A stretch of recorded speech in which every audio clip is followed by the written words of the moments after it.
Hey everybody, welcome to the Young Wild Financially Free podcast. My name is Andrew Roberts. I'm here with my co-host Matthew Teifke. That's right. And today we're really excited. Matt and I are both Round Rock boys, so we grew up together. We went to Round Rock High School. We love our community, and we got a special guest on today. His name is Mr. Craig Morgan, and not the country music star, but the mayor of Round Rock. Craig, welcome to the show. Thank you for having me today. Yeah. I always get mixed up with the country singer, and sometimes I wish maybe I was the country singer. He makes a lot more money. That's awesome. Well, Craig, what I want to do is I kind of want to dive into your story, kind of find out, who you are, your path, and what led you to today. Obviously, like I said, Matt and I are from Round Rock, and so we went off to college in other towns, and kind of grew our business, and now we're back in Round Rock. And so what we want to do is find out about you and kind of what you're doing now, and a little bit about you. So I guess tell us where you're from originally. I'm originally from Odessa, Texas. So about the time of Friday Night Lights book, I was down there and graduated in '87. I went to the other high school, but I knew many of the people in the Friday Night Lights books. Actually, Really? A couple of them were in my wedding. Still in contact with them today, and so it's a great place. It's booming. Sure. It's a place that's really booming right now with the oil, and back in the '80s it was booming. My dad was in the oil business. Okay. Mother taught for 30 years, and so Dad still lives there, and I still call it. That's my home. That's my original home. That kind of put my roots how I am today. Sure. Yeah, I gotcha. But y'all two are the prime example of what we want in Round Rock. People coming to going to school, growing up, leaving if they need to go to college, and then come back. But now you can even stay in Round Rock and get your college education too. That's right. Yeah, I took a couple of my basic courses at ACC here in town, and then ventured down to Texas State University, which I know that's where you got your master's, right? That is correct. That's cool. I did it when it was not cool to have MBA programs on the weekend. Okay. And so Texas State took advantage of that, having a night program, and I had a number of UT grads in there that really made the classes really beneficial. And now everybody's got programs for them, but it's needed. People need to work and still be able to maintain and get a master's. Sure. Yeah, I gotcha. So I guess let's backtrack to Odessa. So did you play sports growing up? I did play sports. I played that was in the days when you could play all three sports. Yeah. So I played basketball and baseball and football. Baseball was really my love. Well, quite frankly, basketball was until about the 10th grade when the coach came to me and said, look, you're never going to make it in the NBA. You're too short, so why don't you just play baseball and football? So what position in baseball? I played I pitched for a little while because I was left-handed. Oh, nice. But I never could learn how to throw a curveball, and everybody can hit a fastball. And so then I ended up in the outfield. Gotcha. Played outfield most of my life. That's me, man. I played baseball my whole life. Oh, yeah? Catcher. At Round Rock High? Yeah, I played Round Rock. Round Rock produces The some Dragons, man. They produce some baseball players. We were the first team. My junior year, I was on varsity, and we were the first team in 21 years to not make the playoffs. Oh. I don't know if that's something. I wouldn't Yeah. Because they make the playoffs now all the time. I know, man. Runs, I know. Yeah. Yeah, it's a good program. We broke the streak. Yeah. So going into college, when you went to Tech, that is for your correct. Undergrad, was Tech your first choice? How did you choose a degree? I don't know if it really. When I graduated high school, it was one of those situations. I don't know what I really wanted to do. So I went through the junior college route first. I started in Odessa, went to a couple of junior college courses, and then moved to Arlington. I was doing some powerlifting, believe it or not, and went up there to do some training, and just didn't have a great feel with it, and so a lot of my friends went to Lubbock, and so at a certain point, Mom and Dad said, "Hey, you need to get your degree, or you can just work. It's up to you." And so I chose to go out to Tech, enjoyed it, and on my degree, I've always had an interest in government, and so. I went the political science route, and that's how I ended up getting that degree. Oh, that's cool. So this whole time, so you said you had an interest in government. So was it kind of a goal from the beginning to get into some sort of political position? I don't know if it was at that time. I think it was more about just giving back to the community. My dad and mom both were very involved in our community in different ways and different groups. And so I was raised to give back to wherever you're going to live. Mm-hmm. And so I don't know if it was really that. I mean, I think at some point it started becoming an interest because I've always been interested in just the political world and how politics work. Sure. And so I don't think it was set that way, but as I got older, it probably started leaning that way. Mm-hmm. Gotcha. Yeah. I kind of, similar to you, graduating high school, didn't know what I wanted to do. And parents were very supportive in the fact that, like, they were saying, go ahead and, do whatever you want to do. But, the problem was that I didn't know. Matt, on the other hand, was one of my only friends that kind of, like, figured out what they wanted to do and stuck with it, and has still to this day, loves real estate, is very passionate about it. But it seems like you kind of discovered that once you kind of got off to Lubbock and got into tech, that's kind of what you wanted to do, and found that passion that you wanted to give back to your community. And I'm curious about kind of why, or did you ever think about going back to Odessa? So when I did get out of college, I did go back to Odessa. So I did go back home, got in the chamber business, and started working at the local Chamber of Commerce. And I was the sports events and tourism director. And so my job entailed, at the time we had Ratliff Stadium, out in West Texas. You have a 20,000 seat football stadium that fills up on a Friday night. Mm-hmm. And we knew that we were centrally located from like Amarillo, Dallas, Fort Worth, El Paso, San Angelo, Abilene, in a central location. So we did a lot of turnkey packages for teams that were in playoff games. So we'd host playoff football games, playoff basketball games. So the chamber would do all that for them, where all they'd do is come in and play. We even filled out their UIL report that you are required to fill and send off the money to the UIL, and then the school split the rest of the gate proceeds on that. And so that's where I did go and start, and then just had an opportunity to go to Austin. Worked up in for the Texas Department of Economic Development agency, and I was the tourism development director for the state of Texas. So I went around to communities mostly 50,000 or smaller, and we really worked with communities on how do you get visitors to come through your communities. And once the agency got moved into the governor's office, they were going to shrink the size of it.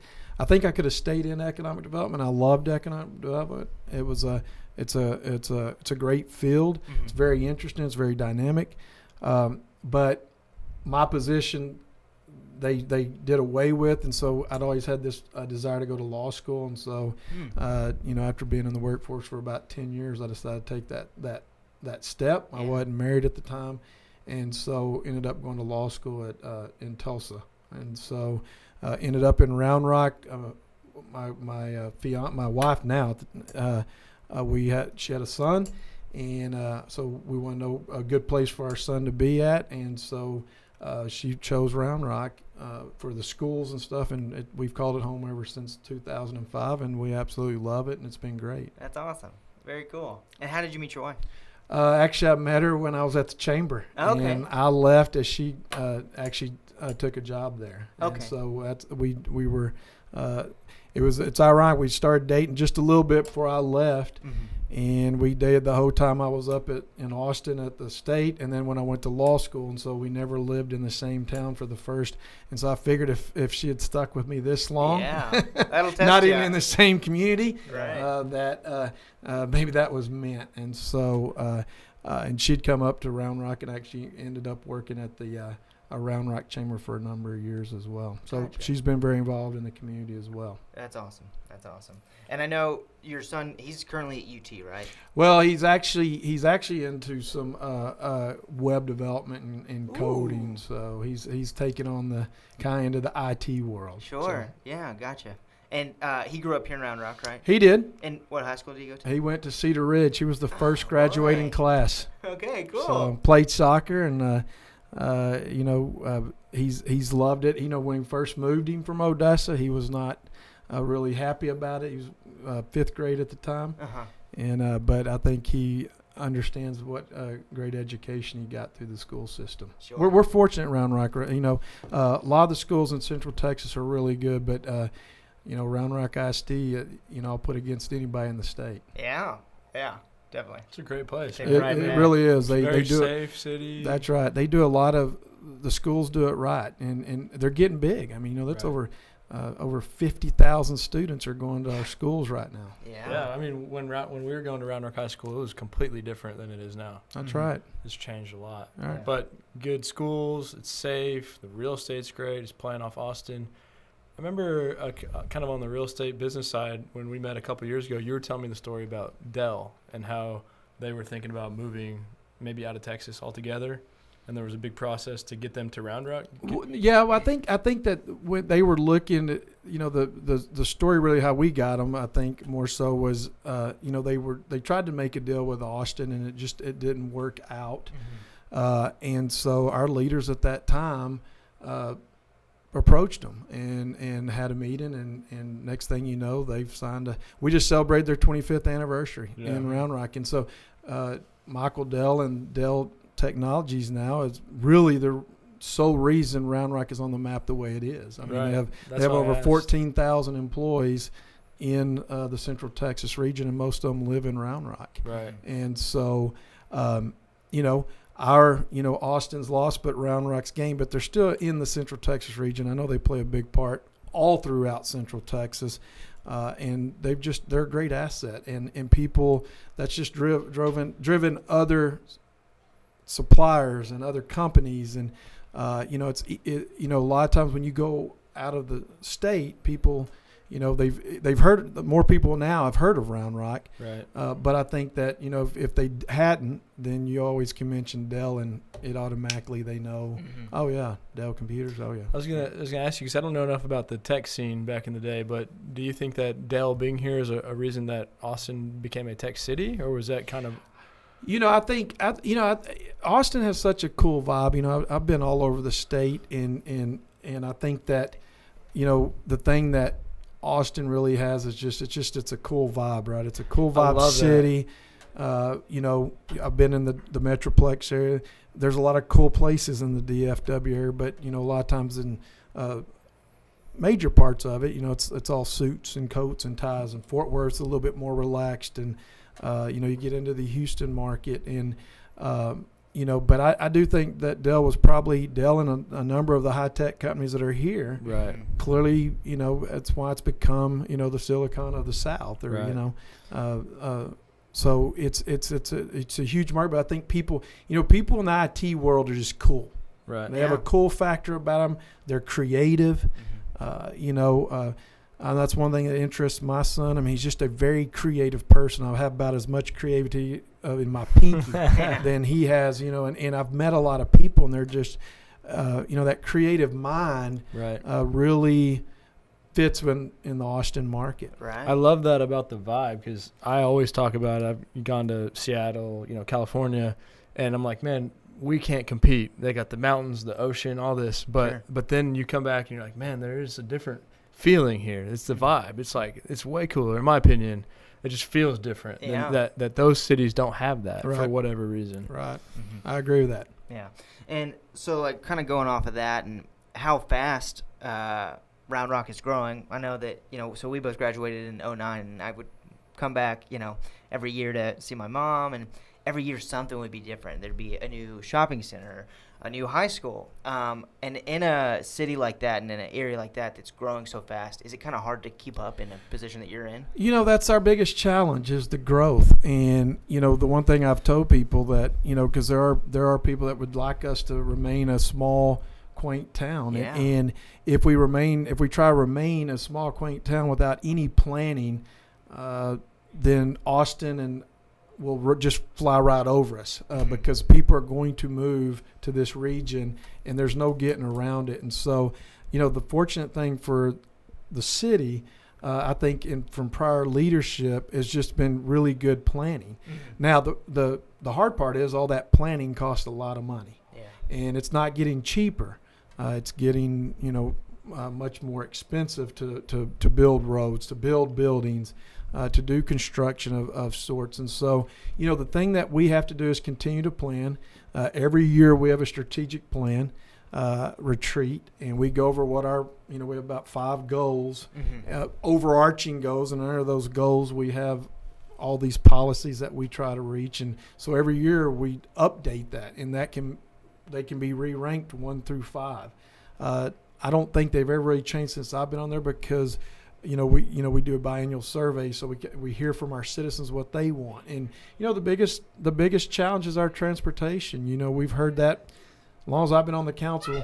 Right. When we do the biannual survey, that's always the thing that gets graded the lowest. And so this year the council has voted to we've already issued about $30 million to build some new expansion of roads. We're continuing to work with the state to partner and get money. That way that we don't have to rely on just the taxpayers. We've implemented, for some of our development communities, they're not happy that we've implemented roadway impact fees, just like our water and wastewater impact fees. So it helps pay for the growth that comes, but we're all in Round Rock going to share the burden. Right. And I think that's the best way to do it, and I think that's the way the council feels right now that we have. And so we will continue to plan. And the difficult thing that'll be moving forward is that the state's hit us with a revenue cap of a 3.5% starting next year. And we're not going to be hit by it hard immediately, but next couple of years we'll have to make some pretty tough decisions. To tune of about $3 million. Oh boy. Wow. Yeah. I'm really curious, and I just don't know enough about how this works, but Austin and Round Rock being somewhat completely different places, how does it work on a political level with cities trying to do different things? Do they somewhat work together, or are they very independent? Yeah. I think for me, what I try to do is every city needs to be led by the leaders that were elected by their citizens. And I think in Central Texas, we're fortunate that, every community has elected their body, their governmental bodies. And what I've enjoyed the most is really the relationships. I have very good relationships with all the mayors that, in Pflugerville, Hutto, Cedar Park, Leander, Taylor, and I have a great relationship with the mayor of Austin. Now, what they need to do in Austin is probably much different than what we need to do in Round Rock. Right. But when it gets regional, I think I serve on CAMPO, which is the policy board for transportation funding that comes down from the feds through the state down through the entities. And we have a lot. That's a 19-member board, and it's over 6 counties. And there are different political beliefs on that board, but I think we all try to work well together. Right. Because if I can't get people from Round Rock to Austin, or vice versa, Austin to Round Rock, if we are losing time moving goods and services and people, then our economic development dies. Right. And so we have to work together. Now, saying that, what we may need in Round Rock is we may want roads, but Austin may want rail or may want other types of transit. I just think that the connectivity aspect of it, we can't do things to prohibit or inhibit the potential for whatever, the connection that ends up in Travis County that goes up into maybe Williamson County. Yeah. There's ways those things can work together, and I think that the region works well together on that and really tries to work well on that and together on it. Economic development's very competitive, but at the same time, a win in Austin or a win in Pflugerville or a win in Hutto or a win in Cedar Park is a win in Round Rock. Absolutely. That's how I look at it 100%. Right. I mean, people ask me about Austin. I'm like, well, to me, it's, Leander, Hutto, everything's doing well. That's right. About the same. That's right. And you want everybody to do well. Right. Yes, I'm as competitive as anybody out there, and I'm going to be the number one cheerleader for Round Rock. But I respect anybody that gets in these positions. It's not they're not paid. Right. You may get a little stopping, but I think most people that I've met up in through Central Texas, their heart's in the right place to do what's right for their communities. Right. And that makes it easy when you're trying to do what's right for your community. Then I think that you become more successful. Right. And so I think we all have good relationships. We may not always agree either, and that's okay too. the divisiveness that you see at the national level and even somewhat at the state level at times, that doesn't get you anywhere. Right. And look at the federal government right now and look at the state government. At some points and some levels, nothing gets done. Right. What gets done is at the local level because we set and we get to see our constituents at the HEB. If you're at the state and national level, you may see them, you may not. Right. And so I have to answer to constituents. And so and I think most people in the local level does, and it's the closest form of government to the people. Right. And so. So knowing that, being the divided, like you said, doesn't get you anywhere. Is that something that you had to learn through experience over the years, or is that something that is just like a part of who you are, that kind of you were raised knowing that? Right. For me, I'm a firm believer that, my parents raised me that we all ought to be treated the way we want to be treated. Right. And I try to live by that. I don't, every person's issue with the city, it's important to them. Mm-hmm. And as you may think it, as minor as you may think it is, it's important to them. Mm-hmm. And, I try to make myself as accessible as possible. I'll meet with people, I'll meet with groups, and they may not always agree with me. But I think that you've got to be able to have the dialogue because there's some things I can learn from them. I may not agree with them politically on anything, but there are some things that I might learn from them. And I would argue for city issues, we probably all agree on about 80% of the stuff that we do. So why am I going to fight over the 20%, lose trust amongst each other, and then you got the other 80% that never gets done, and who suffers? The people. Right. And so that was just the way I was raised, and I don't take this position lightly. I think that's what has happened in our some of our elected bodies and elected officials. Is I told a group of teenagers the other day that to me some of the greatest failures of leadership is when it becomes hubris, and hubris will cause you to fail because at some point it's not really when I became the mayor and more people wanted to talk to me and more people wanted to meet with me. I know it's because I'm the mayor. It's not because I'm Craig. Yeah.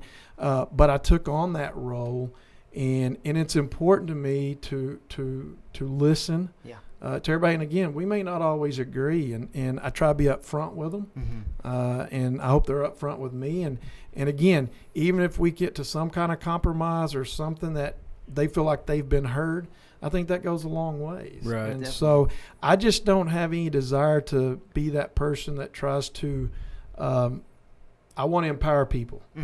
And, I know as well as anybody that I lost my first race and lost it pretty handily. But it taught me so much at that time in my success, my succeeding races that I just don't take it for granted. And I know this isn't my seat. Yeah. This is the people's seat. Yeah. And I'll lead the way I believe that is the right way. And then the citizens will always answer. I will always know in May, whenever I'm up for re-elections or elections, that they either agree with me or they don't, and I'm okay with those decisions. Sure. Yeah, I gotcha.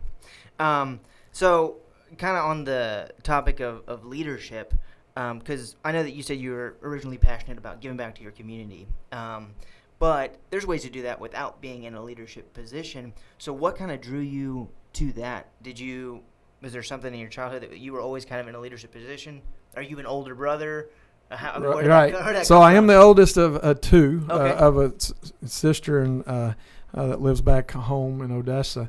Playing football. Sure. You learn a lot of things about teamwork. You learn a lot. You deal with different backgrounds. What position did you play in? I played. I was fullback and cornerback. All right. So Cool. tore my knee up my junior year, and Yeah. it's never been the same since. Yeah. But Yeah. but you learn a lot of things through sports. Sure. Right. You learn a lot of skill sets through sports. I was involved in the student council, Then when I went to college, I wasn't too involved with too much. I just hung out with some of my buddies and studied and tried to get through college. And then when I started my younger professional career, I started seeing things and trying to figure out, okay, how are ways I can get involved. And then when I went off to law school, I was the student bar president my last year of law school there. So that set me up to, when I came back, okay, how do I give back to my community? And so Round Rock's Chamber has a leadership Round Rock program. Okay. And that's a year-long program, and it's one day a month.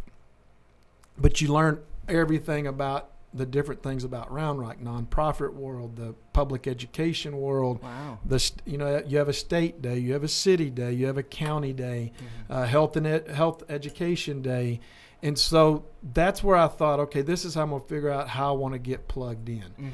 And the city day just really drew to me. I'd been on the chamber board. I liked the partnership that the city and the chamber had. One thing around has been where we've been really fortunate is the government, the business community, the nonprofit world, and even our faith-based sector all really work well together to really say what is the best for Round Rock as a whole.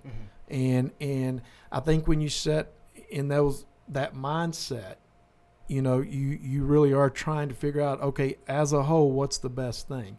And that's how, a lot of times I make my decisions, is what's for the greater good. Sure. And so, after I got out of leadership Round Rock, I served on our Charter Review Commission. And then that led me into the Planning and Zoning Commission. And then, people reached out about me running for council, and I thought, okay, I'll try it. And as I stated, I got walloped, ran against someone that had been there for about 25 years to my 5 years. Right. And, we're good friends. And the ironic thing was he grew up in Odessa. Oh, wow. Who is that? Councilmember Moman. Okay. He grew up in Odessa, went to Permian, but went to Tech. Boo. Yeah, went to Tech. Okay. I went to Tech. So we had a lot. And we sat down day one and said, look, this isn't going to be about you or me. I'll run on what I want to do for the city. You run on what you want to do for the city, and let the voters decide. Sure. And we had a very good and clean race. And I've been fortunate in races since then that they've been, clean. And, because, as I tell people for city politics, a lot of people want to know if you're a Republican or you're a Democrat. Sure. And as anybody's primary voting record's public. Now, they don't know how you vote, but they know what primaries you vote in. And, but the things that we deal with in city government are people issues.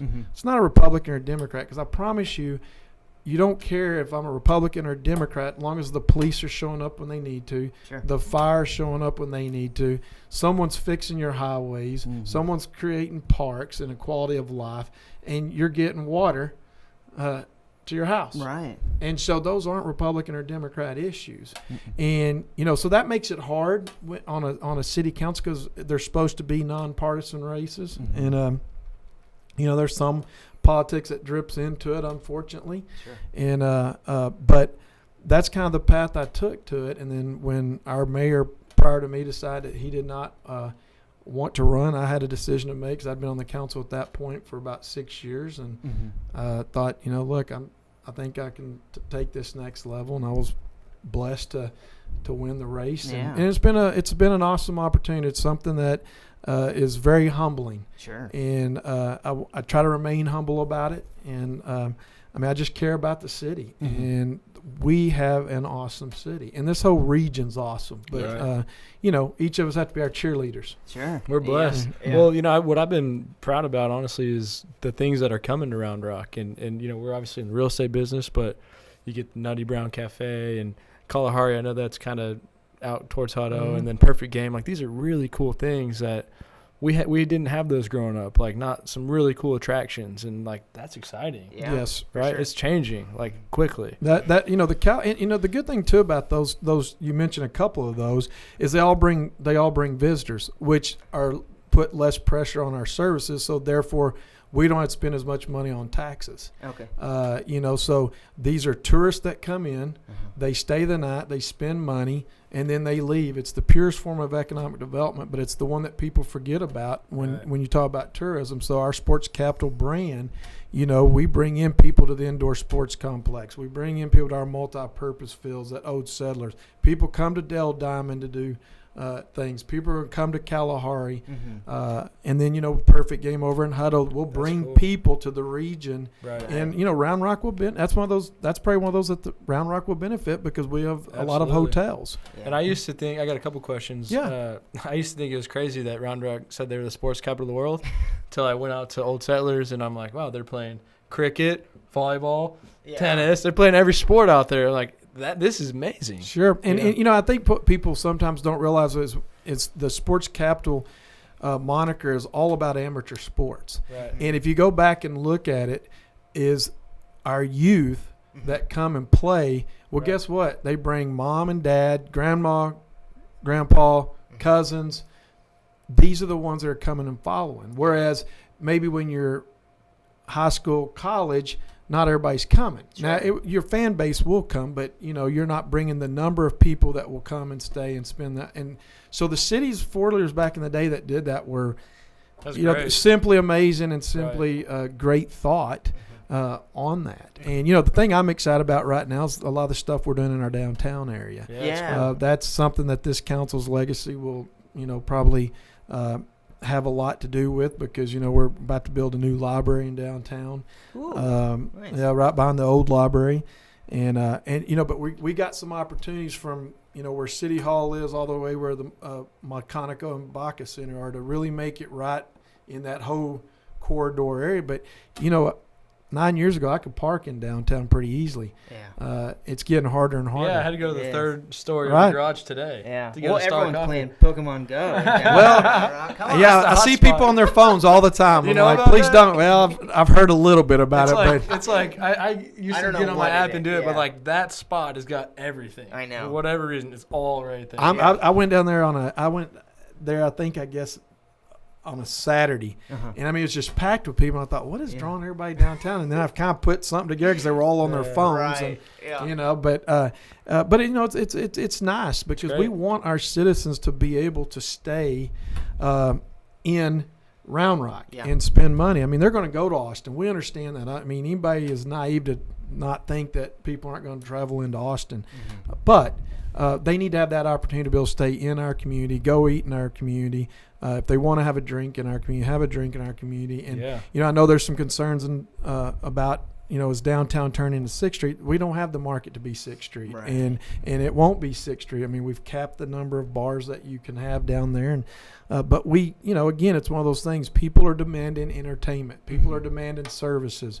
And these are the things that we have to think about. And, as much as I think a lot of people would like to keep Round Rock small, it's just not going to be. It's projected to be about 250,000 people by 2050. And I'd make an argument it's probably going to go up toward 300,000 because of, we'll go vertical in some places. Not Austin vertical, but we'll go vertical in some places. When we were growing up, juniors, rest Sure. in peace, juniors. That was the only place to go. But now you can go get craft beer. And what I'm thinking is, me personally, I know you're like this, I know you are, is like, growth is good. Always be growing and changing. And for the people that want the city to stay, I understand it's cool to have that old feeling, but there's something great about always being able to grow and change and get better. That's right.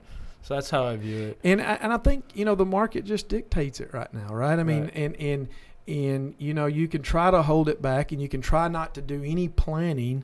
And when you try not to do any planning, then you've got another 15, 20,000 people at your doorstep. And now you're really overcrowded. Right. And, we're doing some things that you'll see some roadways that are getting wide and you'll see some roadways that are getting extended.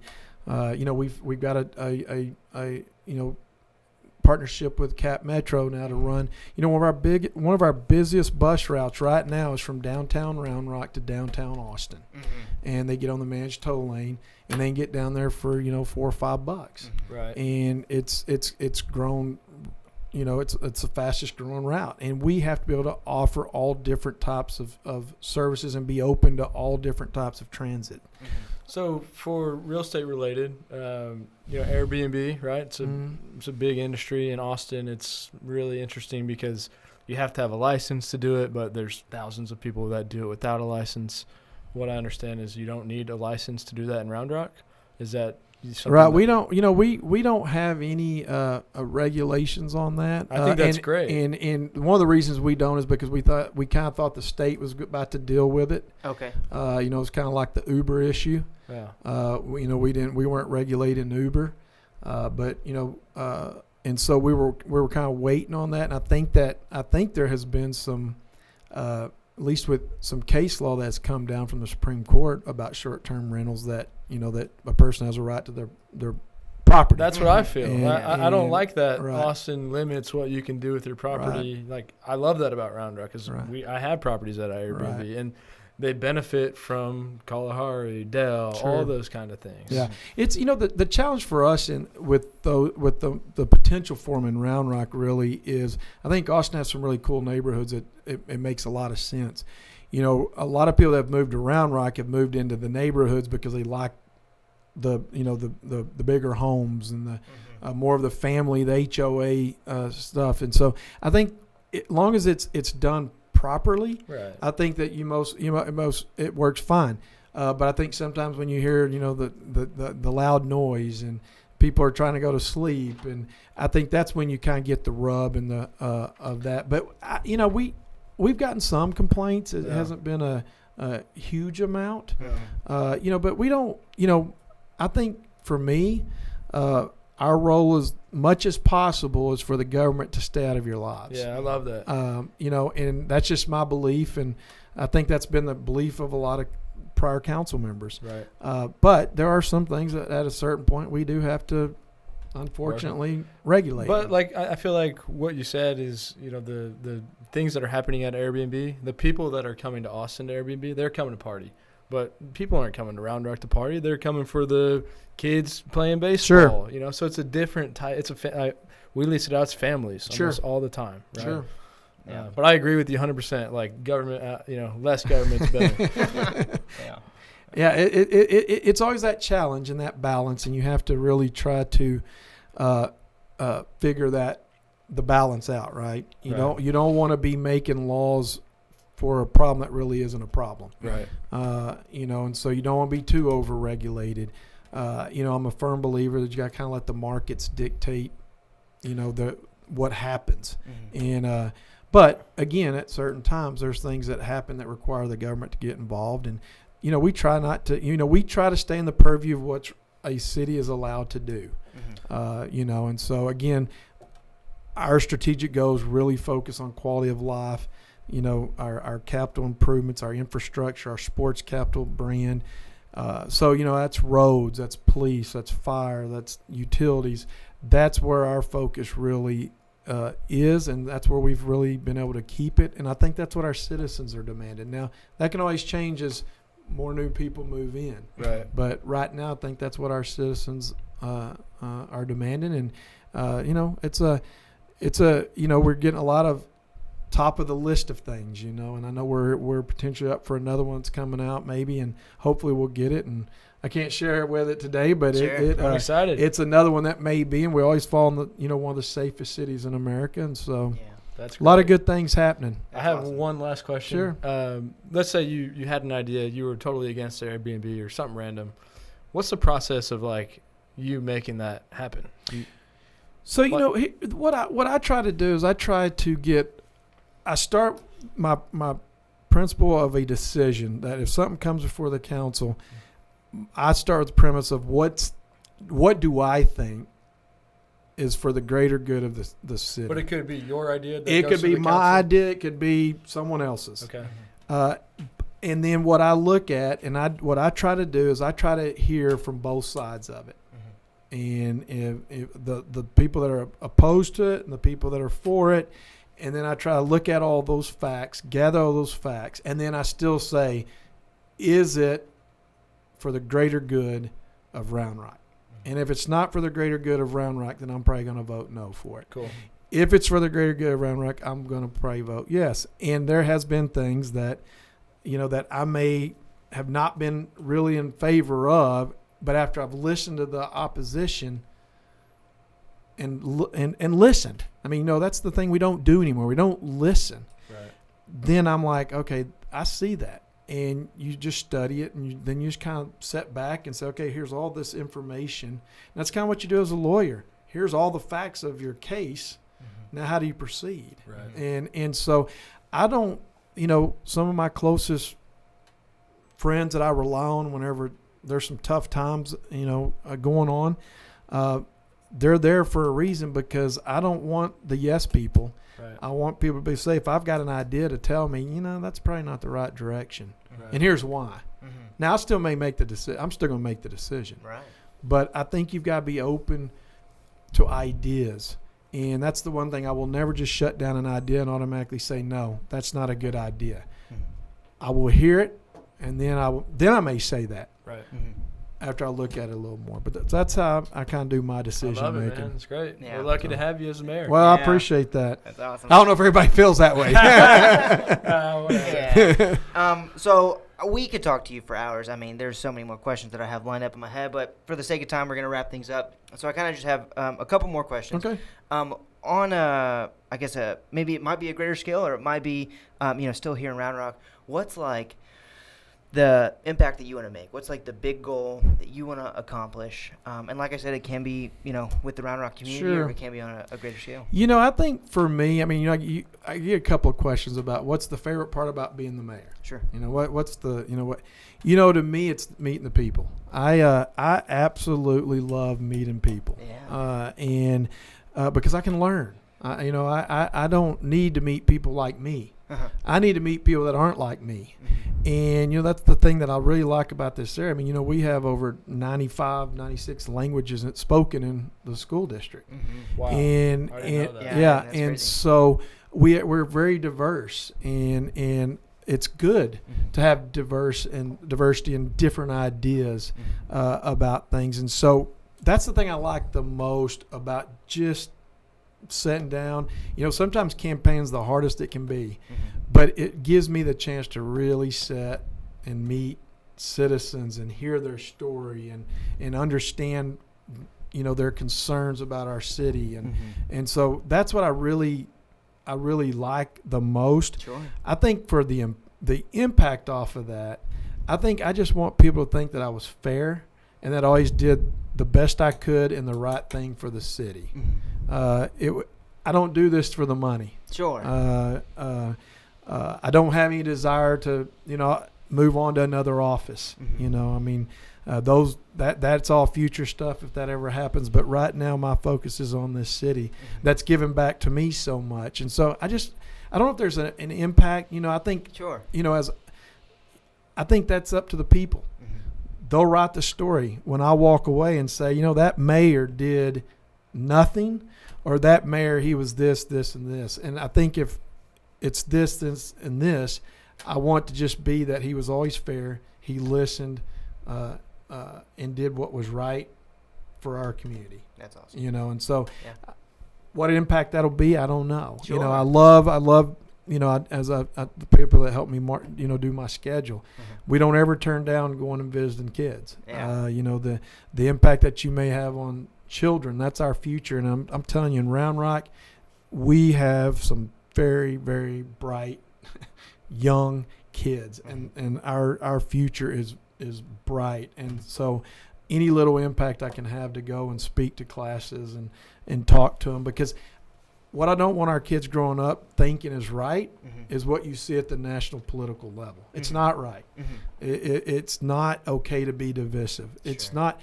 No one's thinking. I mean, only losers in that battle are us, the people. Yeah. Right. And you never know what's going on in one's life.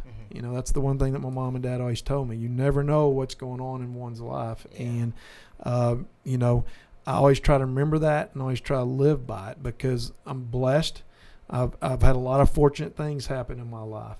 I've had some struggles, but you just don't know what that person you meet Right. and come in contact, and you don't know what impact you'll have on them. Yeah. You Yeah. know? I love That's it. awesome. Yeah. I love it. So last thing, so you're, in a leadership position. You're also very driven. So you worked hard as far as, schooling is concerned, and also, just through your career in general, just to get to where you are. So what is like the one piece of advice that you would give to kids or young entrepreneurs or anybody who wants to be driven? Sure. It was funny. So I don't know if being baseball fans, I watched Tech this year, right? The College World Series. And so I don't know if people saw the game where Tech played Florida State. Mm-hmm. And that was Mike Martin, longtime baseball coach. That was his last game. Had lost. And the announcer from ESPN asked him, what would be the one piece of advice you would give your successor? Mm-hmm. And he said these three things: be yourself, know yourself, accept yourself. And I thought about that.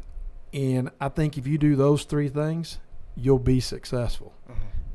That's something anybody can live by. Yeah. And so I think that you've got to there's some things under each of those topics that I could go into a lot more detail that, that has helped me. But I'm not afraid to admit I'm wrong. Mm-hmm. I like to laugh at myself because if I can't laugh at myself, then, mm-hmm. I try to be kind and respectful to people, but I think you got to be passionate. Mm-hmm. You just have to have passion. You can walk into any employer and you can see someone that's not happy in their job. Right. And look, all these jobs they're not always fun, right? Mm-hmm. But people can see that. And so if you have the passion and the love for something, mm-hmm. then I think it drives you to do what you want to do. And I think that creates the success. But those three things mm-hmm. really are something that hit close to home. That's good, yeah. Simple and sweet. That's great, man. Yeah. Well, thanks awesome. So much. It's been great. Greg, we've really enjoyed having you on the show. Appreciate it. Really enjoyed getting to know you. And like I said, we have so many more questions that maybe we'll have you come back Sure. sometime. I'll come back. Yeah. That'd I'll be be awesome. glad to. Okay. Thank y'all. To the listeners, we'll see you guys later.